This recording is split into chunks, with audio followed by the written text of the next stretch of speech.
Her words.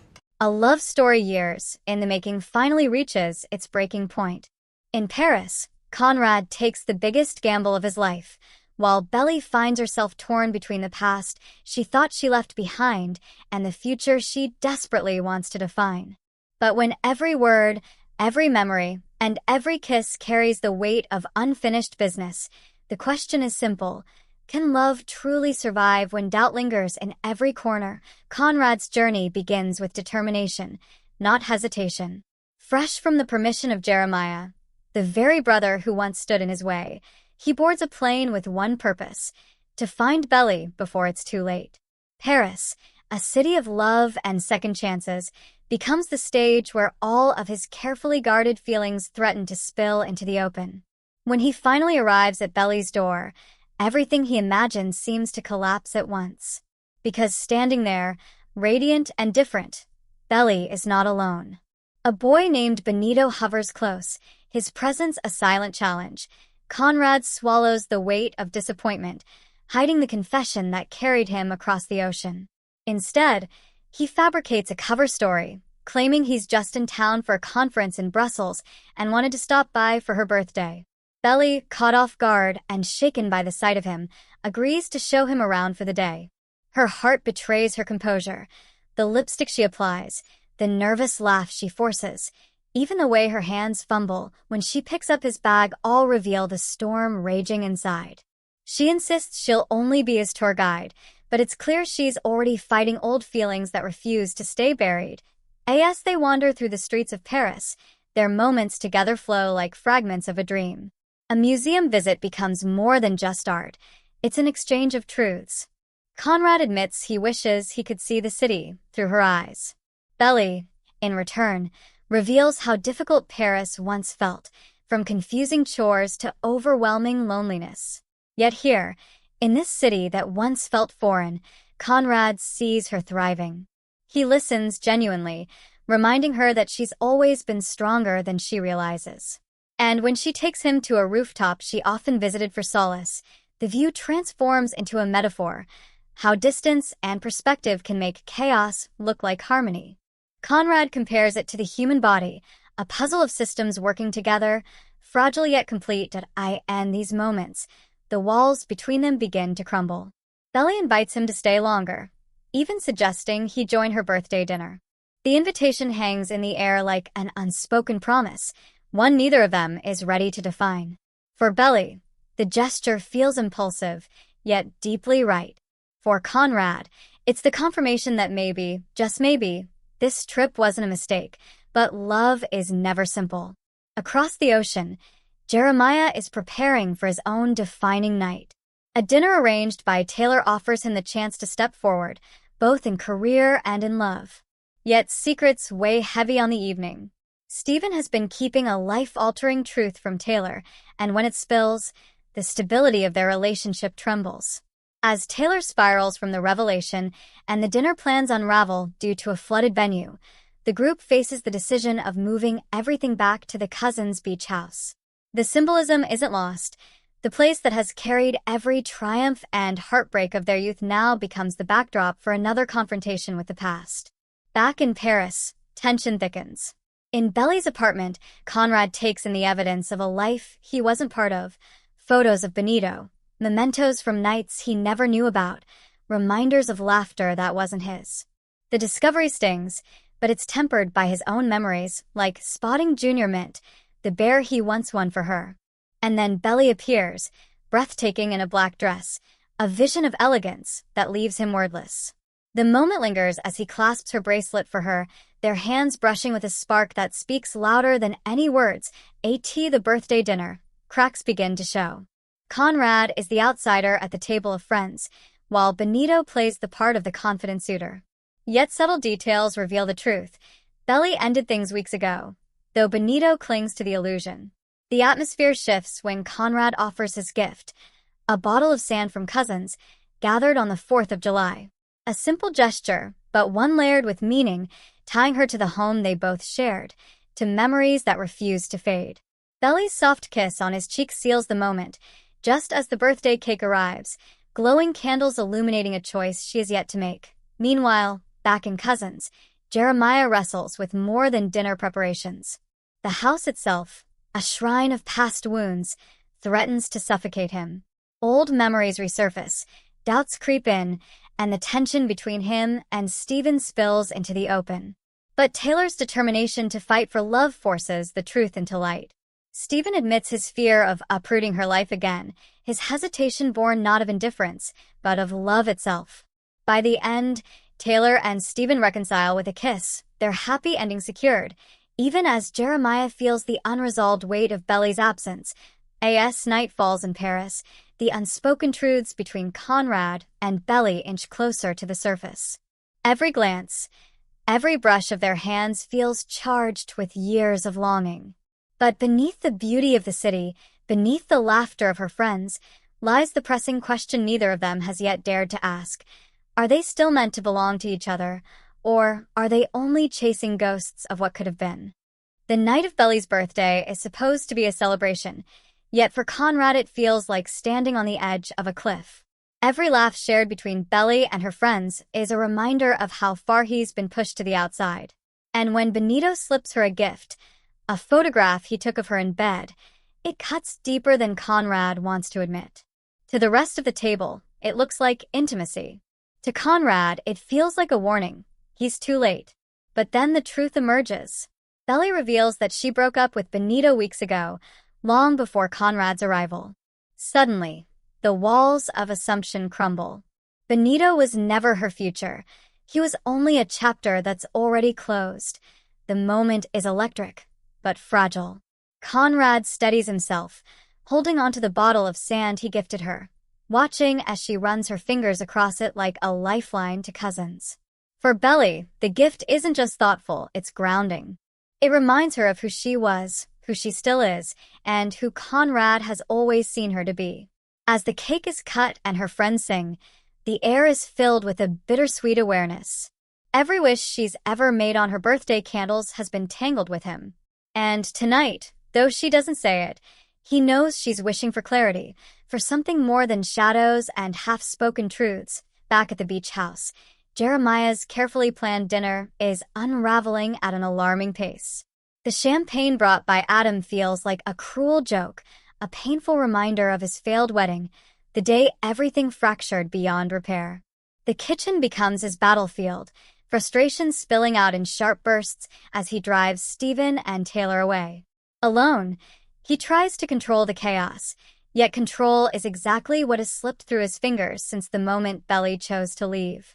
But outside, as Taylor and Stephen finally reconcile, Jeremiah finds himself standing in the wreckage of his own expectations. Their kiss seals their future, while his feels suspended in uncertainty, tied to a girl who might never return to him. Meanwhile in Paris, the night pushes Conrad and Belly closer together. The dinner may have ended, but the story is just beginning. Conrad watches her, studying every detail, the way she laughs, the way she avoids meeting his eyes too long, the way her guard slips when she thinks he isn't looking. When she invites him to walk through the city lights with her, he agrees without hesitation. And in that walk, the unspoken becomes unavoidable. They pause along the riverfront, Paris glittering around them, a city too alive to let silence linger. Conrad admits what he's carried all along, that he thought she came here to hide, to escape the memories of Cousins, of Susanna, of everything too painful to confront. He confesses that he believed she'd forgive herself and eventually come home. But now, seeing her life in Paris, he realizes she wasn't running, she was building. For the first time, he truly understands that she doesn't just belong to the past. She belongs here, too. The honesty softens her.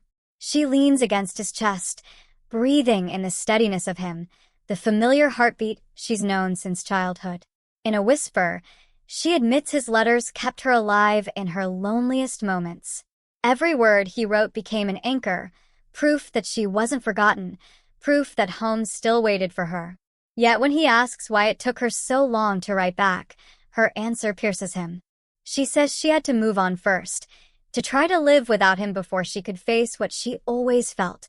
Her words hang in the air, trembling between confession and doubt. He asks the question he's held back for too long.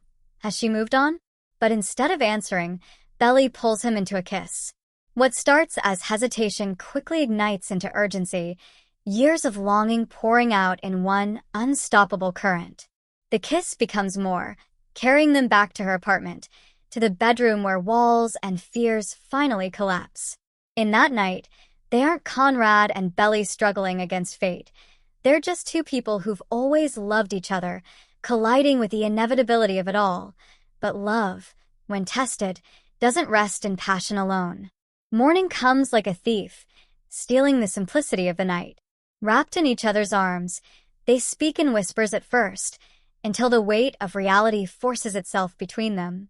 Belly admits that she used to wish for him on every birthday, but the tenderness of her confession quickly shifts to doubt. She questions whether their love is pure, or whether it's been shaped by grief and expectation. Would they even be here if Susanna hadn't gotten sick? Would fate have drawn them together without the tragedy that bound their families so tightly? Conrad, desperate to steady her spiraling heart, insists that his feelings have never been conditional. But Belly can't silence the questions. She wonders aloud if he only loves her because his mother wanted it, because losing Susanna made him cling harder to what she represented. She wants certainty, yet all she finds are shadows. Her fear twists into resolve, and in a moment that feels like tearing her own heart out, she tells him to leave. The weight of rejection crushes him. Conrad came across the world to tell her he loves her, and now, after one night of finally holding her again, she's sending him away. He leaves her apartment in silence, the streets of Paris swallowing him whole. Belly stands frozen in the doorway, watching him vanish, and almost immediately, regret consumes her. The love she spent years denying has always been there. It's never left.